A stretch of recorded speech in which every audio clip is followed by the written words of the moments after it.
Welcome to the riskadvisor.com podcast. I am Jim Henry and here with my good friend and co-host Sal Lavreri.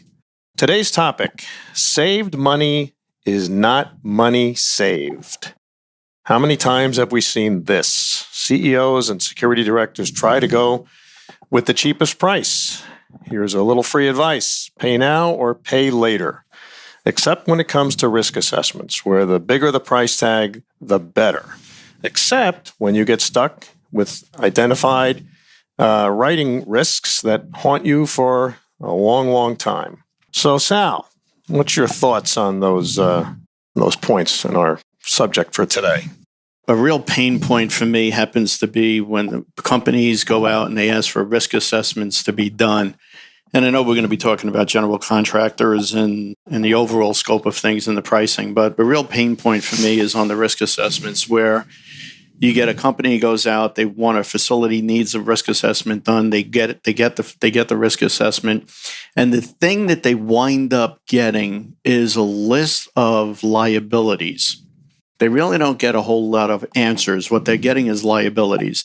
I had one particular customer who had a risk assessment done, and they called me up and they said, can you kind of help us with this? And well, what's the problem? And they said, well, there were recommendations that we just can't fix. He's like, what's that? And they said, well, it was in New York City, a major cross street that runs literally right down the middle of crosses Manhattan Island. And the recommendation was to prevent explosives from blowing up the building, prevent truck traffic from being in the middle of the street. And that's just an unreasonable recommendation. I mean, it's just something that is just a problem. And if there was ever an explosion or an explosive device brought to the building, they'd always come back and say, well, you knew about the risk. What did you do about it? And it's stupid things like it goes from the ridiculous to the sublime sometimes. And that's just one of those pain points with it. But I know even before we get to the risk assessments, we have to get into looking at those systems that are put into place, and that's stuff that we really want to get into today. So, Jim, what do you think? Well, I think this is going to be a topic we could talk for 2 weeks on. So we'll try and keep on point, which can be a challenge for me. But so today's guest, bringing in more of the systems integrator perspective, and again, many decades of experience, like myself, is Howard Schild, who was the principal and founder of Advanced Electronic Solutions, Inc., AES. He founded that in 1994, and AES has become one of the, or if not the largest privately owned security systems integrator in the New York metro area and serves clients throughout the United States. Welcome, Howard. Thank you very much. Glad to be here.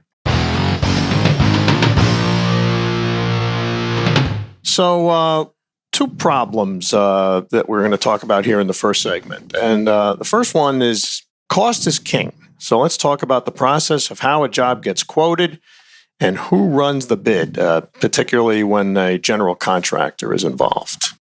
Correct. Well, we certainly have a lot of experience with that. I mean, in most of the projects, certainly, that you get involved in these days that are large projects, the GC does get involved. And going back, as you said, many decades, originally, way back when, the consultants did have a lot of sway into who did get a project, and they looked at it more carefully, I think, from the point of view of the experience of the contractor as well as the technical expertise. It seems now with the change to the GCs controlling so much of it, it's more about the nuts and bolts.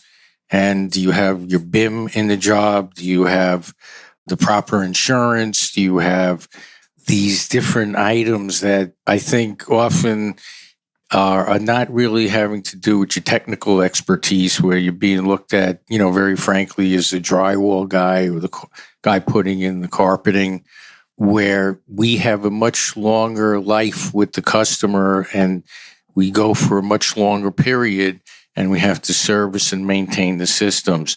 So I think that's where I've seen such a big change in the industry now, where very often, in fact, in the old days, the consultants would even do risers and very complete packages to bid from. And now, obviously, because of cost cutting, the packages are much smaller. They very rarely do a riser package without getting too technical, but the specifications themselves are very minimal. And I think they're under the gun too. I think, more often than not, sometimes, one of the funny aspects of this is I sometimes see, everybody's doing cut and paste these days, and they sometimes see the wrong customer, on actually the specification because of the cut and paste, and that little part got inside, not at the header and the footer, but inside within the spec itself. They have the the wrong customer. That's the whole time with the green M&M. And I know I'm gonna screw this up, but there was a rock band. I don't know if it was Queen or Kiss or whoever it was, but there was a rock band who, in their agreement, was that they did not want any brown M&Ms in the dressing room. They wanted bowls of M&Ms, but they did not want any brown M&Ms. And the entire concept was, if they walked in and found brown M&Ms, nobody was paying attention. And they said, if you can't pay attention to this, what else are you missing? Right. And it's a great lesson learned. Well, that those sparse specs wouldn't be as damning if indeed the filter on the selection of the integrator was conscious of the fact that the integrator does need to bring in a lot of knowledge and complement, the design. And, not all GCs, but some, will try and broaden the net on the candidates, for a project to drive the price down. And they need that additional input, to fill in the gaps, on a design, but they aren't going to get it, when they're going to be, opening it up to integrators that are more contractors, I'd say, than integrators, because they're not bringing in that domain knowledge, the experience and the technical expertise from the design side to complement, the basic framework that's been laid out by a consulting firm. Mm-hmm. And, one of the interesting things that's happened to us in the past, and, this comes up sometimes with, the idea of value engineering projects. And that's often, we're requested to do that, which is, puts us in kind of an odd position because a consultant was hired to write the specification. We're asked to value engineer. If we come up with things that we think are opposed to what the design consultant came up with, then we, wind up with a possible alienation of the people that were originally involved in the design. But, one of the things that happened to us a couple of times, and this is because of our industry start changing so much, and not really we had actually pretty much from a value engineering point of view, but the idea that as we moved from way back when in 2000 from VCRs to DVRs, we had a big client that we did a very large project in the city, and the consultant was still at that point doing the VCR thing. And they had just come out with DVRs, I think using like 20 megabyte drives in there. Now we're up to, 80 terabytes and stuff like that. But at that point, it was very early on, and I understand the consultant, was probably reluctant. It was a new technology, but we suggested it to the customer. And actually, the customer thought it was a brilliant idea, and they went with DVRs, some of the earliest DVRs that were out there, those Intellex units, actually, which I'm sure, Jim, you're probably familiar with. I don't know, Sal, maybe? Jim goes back to the days of tubes. Exactly. So, yeah. So we came up with that, and then a little later on a hospital project that we were bidding, it was during the changeover to NVRs, and it was the days that this hospital already had like 1,000 cameras, and in those days, you could always find where the security office was because you could walk down the hallway and see the drooping ceiling tiles because there's like 9,000 pounds of coax up in the ceiling.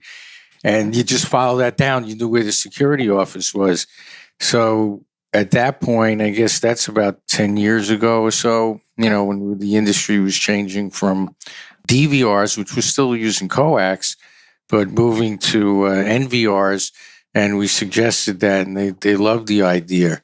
Well, when you bring up an interesting point. When you have a design consultant and you're looking at it, and then you're coming in for the value engineering, that from the end user side of it, it's almost an appropriate approach, because at least you got a design engineer that's going to understand the tech and the spec and everything that you need, and at least you hope that they're talking at somewhat on the same level, and you can have an intelligent discussion or a conversation about it, or a debate.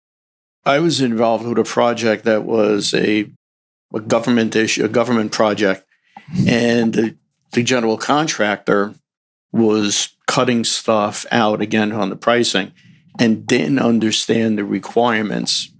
And, we were looking at stuff, as simple as, dual redundancies coming in from the telecommunications lines.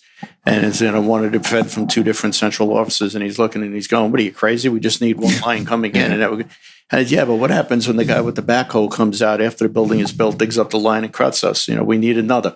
They don't understand that. And it all comes down to the price. And, I recall, what was it? I guess 10 years ago or so, when that backhoe was working out, I think in Jersey, and they cut the lines and the airports were out. Do you remember that? Mm-hmm. That was pretty wild. I guess somebody didn't have the right as-built at that point, but I remember that. As well, wild stuff. Yeah.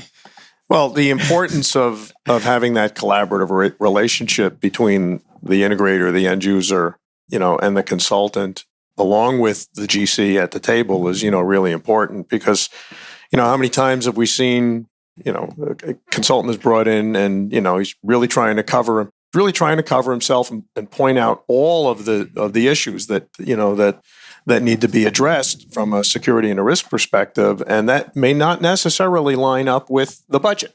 Yeah. And sometimes, that deployment goes out there and, it's driving the price up. We talked about driving the price down by bringing in unqualified integration. Well, this can drive the scope up. So the key is, if you are going to try and bring that down within a reasonableness to the budget, it really needs to be a collaborative effort. And we've both had the experience, where a consulting firm is receptive to input, from the integrator. And we've seen other circumstances, where the consulting firm will dig their heels in, or they're excused from the process entirely, by the GC. They write this abstract, set of requirements out there, and now the integrator is left there, with the GC, going through what's going to be eliminated. And then the consultant's brought back in later in the project and goes, what happened to my project? So I'm sure you've had that, that experience as well. And like I said, we there's good and bad of every stakeholder. I don't care whether it's the general contractor, integrators, manufacturers, what have you. The key is to understand that this is good projects. Generally, are a team effort. With collaboration between all those stakeholders. So. Yeah, I totally agree with you on that. And, very frankly, a few of the groups we work with, like Dusabel, Venture, and Centaur, we've worked with them on many projects over the years. And, it's, as you said, a great collaborative effort, a team effort. They look for our input. And, you have to remember, too, in many times, they're being asked, the consultants, to be fair to them also.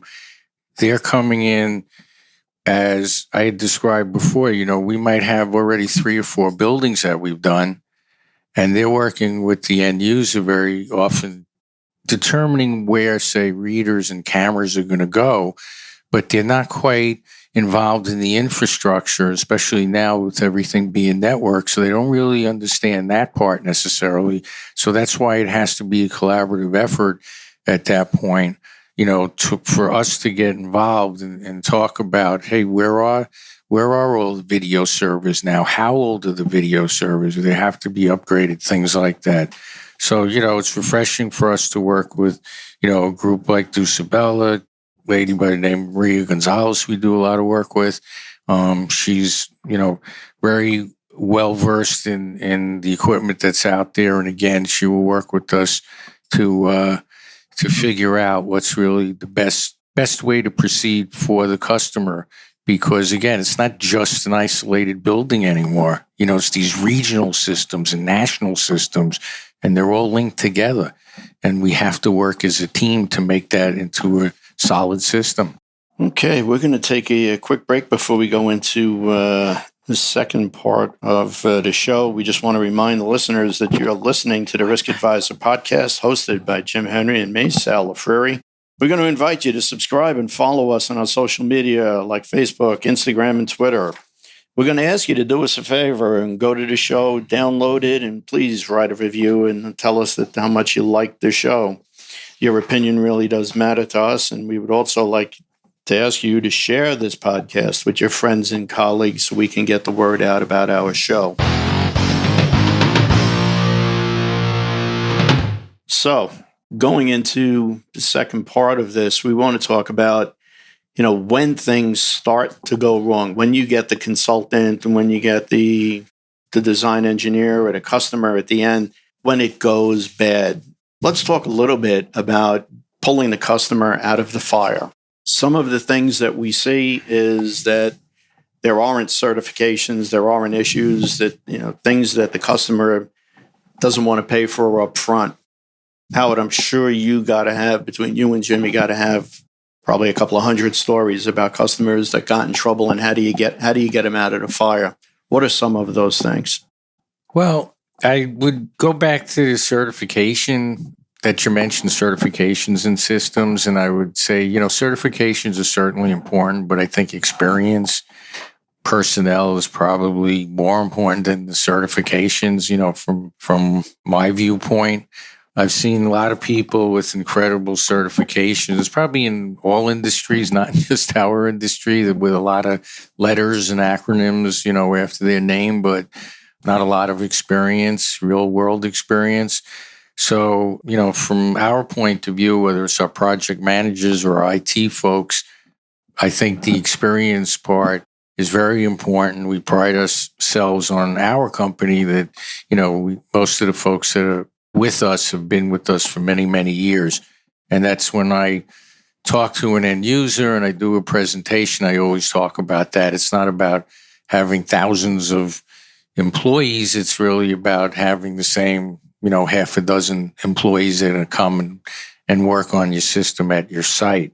But, speaking in terms of, what can happen when customers wind up in a situation where, perhaps, as an example, one of our large customers, they were doing a new site. Actually, in Westchester, they were doing a new site, and the powers to be actually were thinking of putting in a system that was not the right system because we were presently in another location. This talks to the operations part of the business, again, being in sync with the others. We had already started upgrading the system to another system. In fact, we were had already started the upgrade, but some other powers within the company had already decided they wanted to go with another system in another building. And, then we had to get involved. And of course, the GC, saw this as, oh my God, now I got more complications. That's all he saw. But the reality the two favorite words of the GC, change order. Yeah, right. But, the reality is it would have cost the customer, probably a few $100,000 after the fact, several months later, just to pull the system out that was, being spec'd as the wrong system at that point.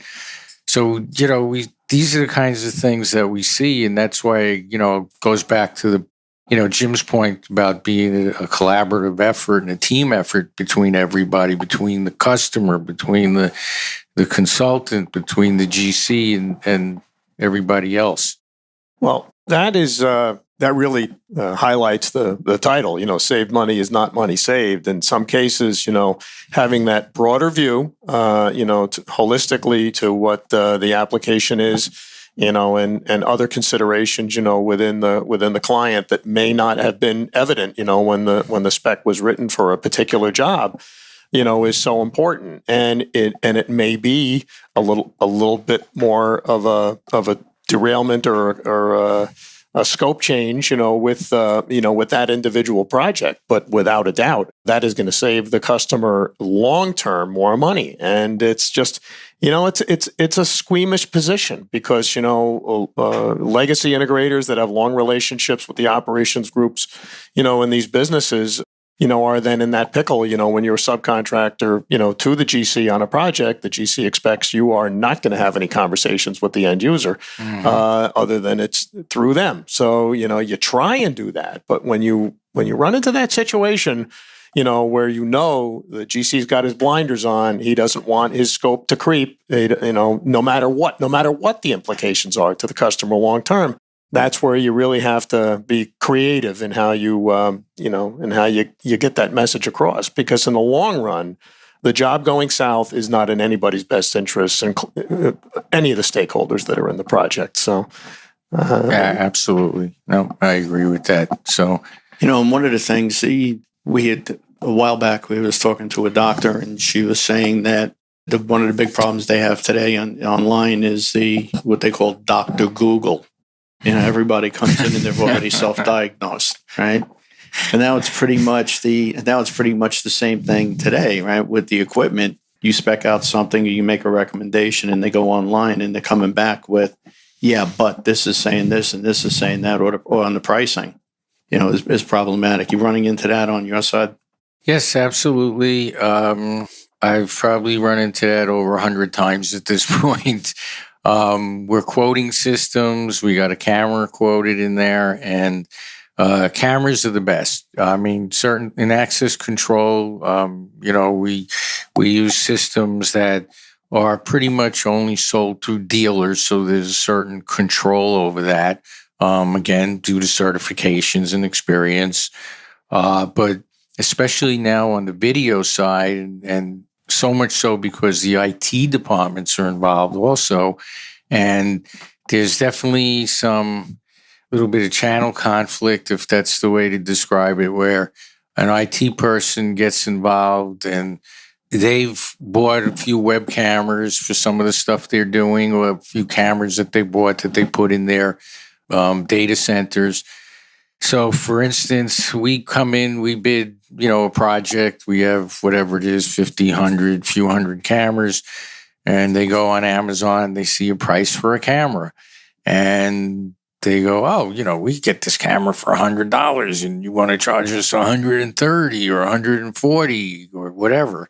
And the reality is that, and we have to go through that whole process. That somebody who's making minimum wage is just putting that in a box and sending it to you. That doesn't include an on-site warranty that right off the bat of a year that we normally would give on a construction project, which right then and there is about another 10% or so. The insurance policies that we have to get on a large construction project. I know, Jim, you could relate to that. It used to be $1 million, $2 million. Now it's $2 million, $4 million. It's quite expensive.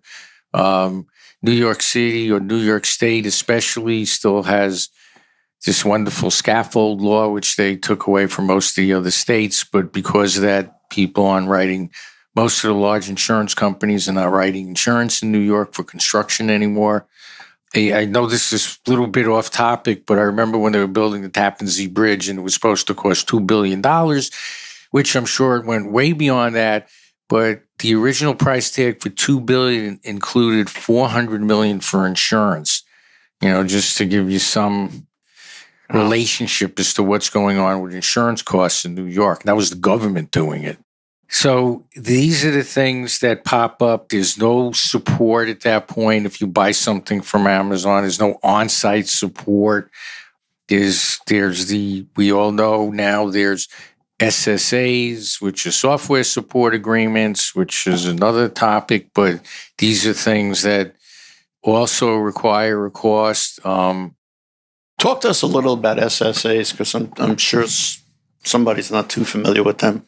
Yeah, I'm sorry. Yeah, software support agreements.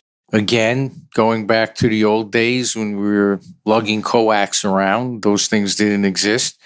But now it's a very big feature of our industry as we've changed into really a software industry at this point and specialized software.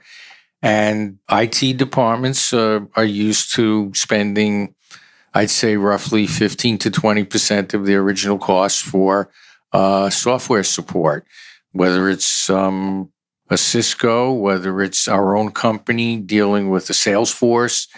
They get a very large fee each year to maintain your software and to give you updates and new drivers or whatever it is. Same thing is happening in our industry right now. Interestingly enough, again, tying this back to the thing with the Amazon thing, but the customers now, they're becoming more educated. They realize they need SSAs, which they're same thing. They're paying 15 to 20% probably of the original cost of the software. But when it comes back to the integrator side of the business, and we actually have to go on site and service the systems, we're probably only at about 7 to 10%, something like that. We send a truck out. We have trained people also, whereas the software folks are doing basically everything they do remotely. Very rarely do they send an engineer on site. But it's something that's now become commonplace in our industry to have SSAs, and analytics is, I think, going to be taking over a lot of our industry right now. I think that, the giant control room, when we started in this business, it was like a pile of 9-inch monitors, all piled up on some desk, and like the coax, the desk was collapsing under the weight, and all these things were piled up there. But, now we're getting to a point, and a couple of our customers, we've put in analytical software to actually watch real time what's going on the video system. And it makes more sense to have some very good analytical software and just be looking at certain views that are popping up on one large screen, as opposed to having 8 or 9 or 10 46-inch monitors and thinking that your security staff is looking at all those pictures at the same time, which is really an impossibility. Right. So I see some tremendous advances happening in that, using, artificial intelligence. And I think really that's where we're going. And all this, again, SSAs, doesn't matter. It's analytics. They're not selling any hardware. It's all software. That's all they're selling. So there's going to be your initial cost, and then there's going to be SSAs. I think that's a surprise to a lot of people, though. I don't think a lot of the end users recognize that. I think you buy the system, and then you expect a maintenance cost for the system, and all of a sudden this SSA pops up, and it's like, wow, this is not something that they're thinking about, considering or even budgeting for. Mm-hmm. Well, it's very important that be identified to the end user right at the front end. Again, there's, the SSAs are a necessary element of the system design and of the budget, but it should also be pointed out, like you say, that, warranty for product is also a necessary, element, but you need that glue that ties it all together, which is what the integrator brings, and the experience in the deployment of solutions. When it gets to the analytics, understanding where those applications are going to make sense, or where it's going to be more problematic and just generate a lot of information that's not going to be usable, given the use case, by the end user.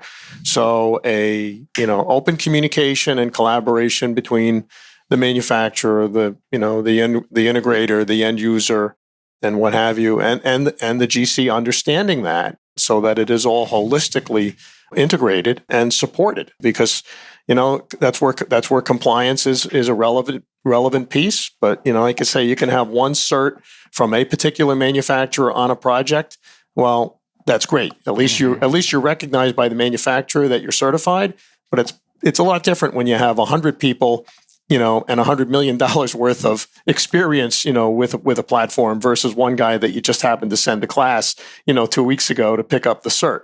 Right. So yes, it's compliant, but experience really gives you the perspective to be the value added, to bring the value added to the relationship. So with that, we'll bring it to the end for segment 2 and state that you are, again, listening to the Risk Advisor podcast hosted by Jim Henry and Sal Lafreri. We invite you to comment on our blog at theriskadvisor.com and to subscribe and follow us on our social media like Facebook, Instagram, and Twitter.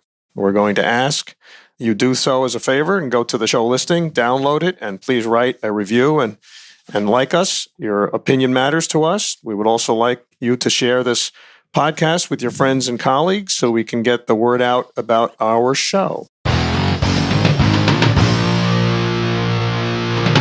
So moving on to segment 3, horror stories. We'll try and keep this one short and go to the David Letterman top 10, as they say. Sal, you've got a little experience in this area here. Why don't you tee this one up? We'll kick this one off.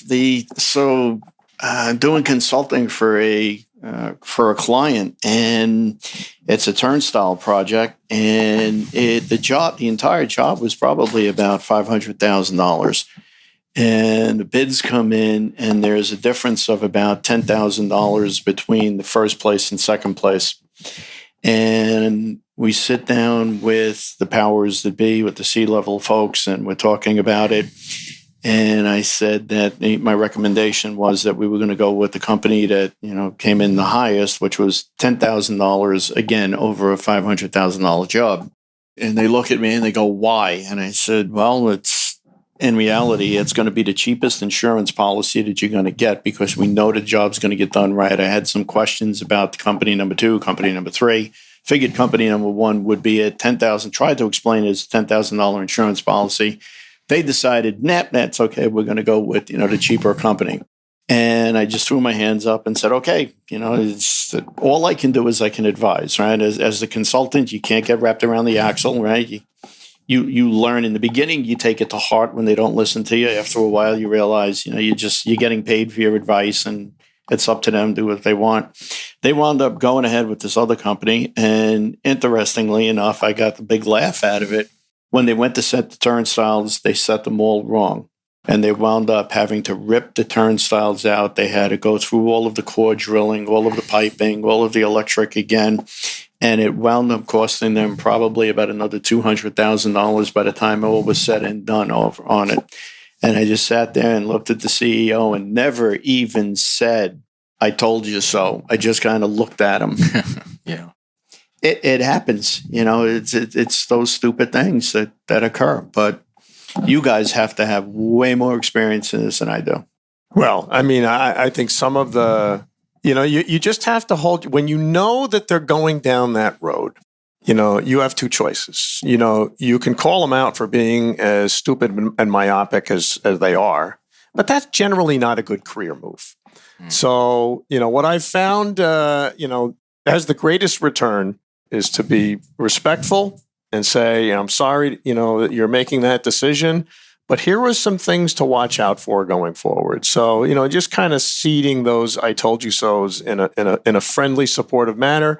We value the relationship. We look forward to additional business, but, here are some things that you just might want to keep an eye out for. And sure enough, they, more often than not, they come to bear. And I think some of the best jobs are the ones that I didn't get the first time, but seeded those concerns. It's there's a reason why we have a cost structure that we do, because it's expensive, to keep the right people, to give them the right training, to share those experiences within the business. I mean, it's the experience, Howard, that you spoke to earlier. And, it's a challenge, again, to not be condescending to the other stakeholders that you're working with. But history will repeat itself if you don't remind people of that history. Right. they have short memories, and when the budgets get tight, and people are looking for ways to cut costs. There's a right way to do it and there's a wrong way to do it. I say, one scenario I know we were faced with, there was a network design that came on one project, and the budget that came in for basically the backbone for the network for the project was in the millions of dollars. It dwarfed the entire security budget for the project. And fortunately, in this case, and this goes back to my experience, I happened to be with Dusabello as well. And so Phil Santor says to me, he says, "So Jim, what are we going to do here? This is, I said, you know what? I said, it's not that the IT consultant did a bad job. They called out a great network, right? But it's unnecessary for let's think about what we're doing here. This is not a trading floor where microseconds matter, for the security system. We can more than adequately for 10% of this grandiose, sonnet that was being, designed, provide in a dual redundant, fiber backbone and a network and still have more than enough headroom for anything that we can foresee, putting onto the network. And it worked out great. So yes, you can, encounter problems like that where you say, well, how do I get 90% of the cost out? If there's a will, there's a way. And it can be done effectively, but it all comes down to communications and collaboration. Mm-hmm. Yep. So, it always reminds me of the story, and I've actually said it to customers when, we get into this price thing, about the old ladies who keep going to the same restaurant, even though the food is terrible, but they keep going because, the portions are big and it's cheap. And they keep going to the same restaurant, even though the food's terrible. But, we run into that all the time, where there's always churning in our industry. Over time, what tends to happen is, different administrations come in, the folks you've been dealing with over many years, they leave, somebody else comes in. Why is your maintenance so high? The typical question. Well, the maintenance is X because you have $1 million in equipment there, and we have to come and we service your system, and we take care of the labor, we take care of the parts. Well, we really just don't understand why it's so much. Well, it's your decision. If you don't want to, buy maintenance, it's your decision, but understand that, the maintenance contract customers, get service first. Okay, typical. One of the situations we had, a big law firm, they got rid of their maintenance. They were looking to save money. I remember talking to them about it and saying, look, there are things when you have a maintenance contract, you don't have to go crazy looking at every service ticket, because there's many times where there's repeat calls because we have to come back to troubleshoot it, or it's a particular device and not all the devices are on all the service vehicles. So we have to come back. I'm just have a concern. You're not used to seeing that type of stuff. No, it's fine. It's great. Sure enough, they dropped the maintenance contract. Several months go by. We're doing everything time and material. And the next thing that happens is, you guys are coming here an awful lot to repair the system. What's going on? Well, first of all, your system's 10 years old. That's not, that's number one. Number two, we got to come there. If you call us, we come, we troubleshoot the best we can, and we take care of the system. Yeah, but it seems like when you're doing this, you're changing the most expensive parts first.